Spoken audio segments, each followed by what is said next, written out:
Because owning a house and lot is our Filipino dream, we have to make sure that our dream has our name on it. And yes, I'm talking about the certificate of land title under our name.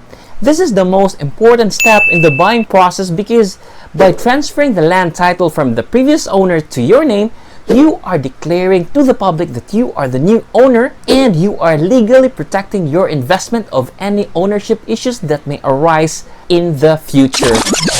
Hello, Real Estate George here, Unit Manager of Philippine Homes and a PRC accredited salesperson under license number 0021980. And today we will be talking about the step-by-step process of transferring a land title here in the Philippines. But before we proceed, if you are new to this channel and you have not subscribed yet, now is the time to hit on the subscribe button and the notification bell so you will be notified for any future videos coming up from this channel. Now, we all know that the processing or transfer of a land title can be tedious and a long and painful process. And here in the Philippines, it takes months or even years if there are problems with the documents and records. So I'm going to tell you what are the required documents, the government agencies you need to go to, and the step-by-step process to transfer the land title to your name. Now first, here are the list of requirements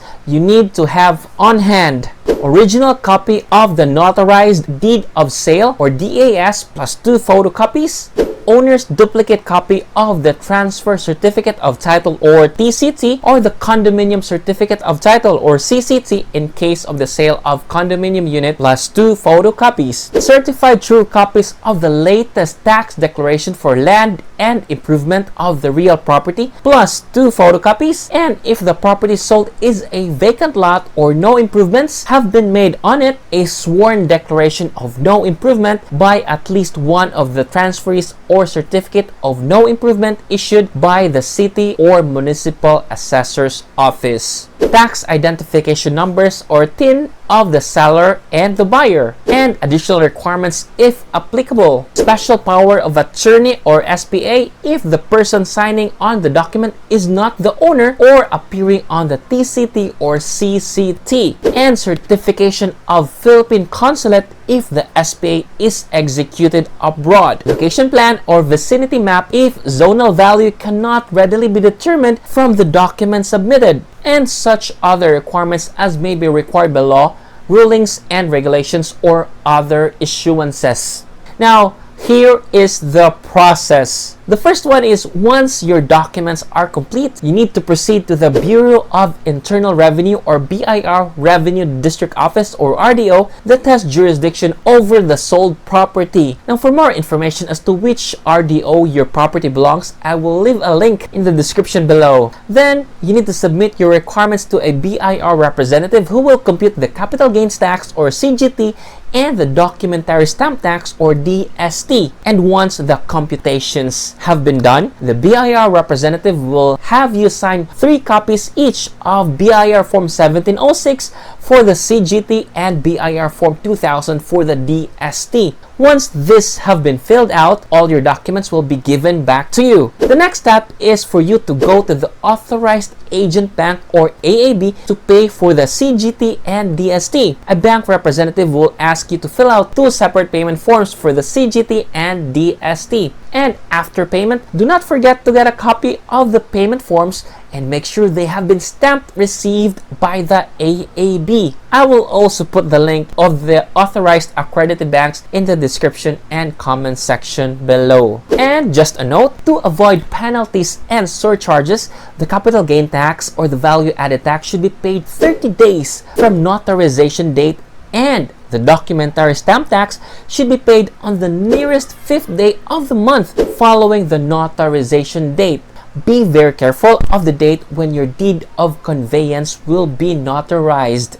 And the third step is you need to go back to BIR to return all your documents, and now including the original copies of the 2 AAB payment forms. Now once submitted, the BIR representative will give you a claim slip with the date when you can claim the certificate authorizing registration or CAR. The CAR is required by the Register of Deeds for the title registration and the issuance of a new owner's duplicate original copy of the TCT or CCT. And as dictated by BIR Memorandum Order Number 15-03, BIR Revenue District Office are required to release the CARs for all one-time transactions or on it within 5 days of submitting all your documentary requirements. Now, these are the documents that you will receive on the day of the release of the CAR. Original copy of the deed of absolute sale, stamp received by the BIR, owner's duplicate copy of the TCT or CCT, original copies of the BIR Form 1706 and the Form 2000, stamp received by the BIR, copies of the tax declaration for land and improvement. Then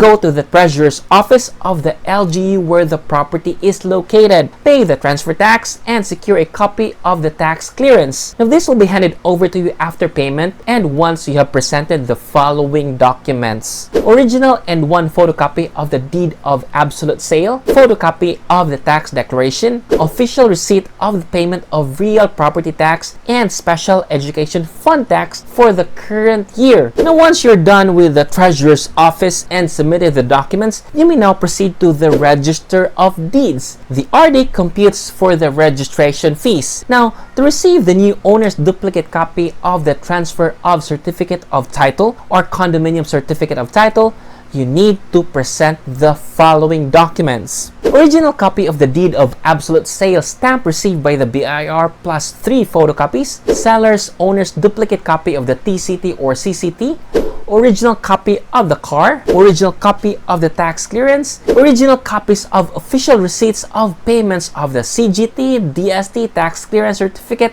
and transfer fee, and the original copies of the current tax declaration for land and improvement issued by the local assessor's office. If the seller or buyer is a corporation, submit the following requirements: Secretary Certificate authorizing the sale of the real property, certified true copy of the articles of incorporation and bylaws of the seller or buyer corporation. And once the registration fee has been paid and the documents submitted, a new owner's duplicate copy of the TCT or CCT will be released to you within 2 weeks. And then you proceed to the local assessor's office for the issuance of the tax declaration in your name. And here is what you need to submit: photocopy of the deed of absolute sale, photocopy of the TCT or CCT, photocopy of the CAR, photocopy of the transfer tax receipt, photocopy of the latest receipt or tax clearance. Well, after submitting all of those documents, you are finally done. You now have a new title, a new tax declaration, and the brown copy of the BIR CAR or the certificate authorizing registration. So there you have it, the documents needed and the agencies you need to go to process the transfer of title to your name. And I know the process can take long, but this is the only way for you to protect your investment and to make sure that you have legal ownership of the property. Once again, this is George Ryan Sarmago, Unit Manager for Filipino Homes, and I hope you learned something. Thank you for watching. Stay safe, stay at home, and peace.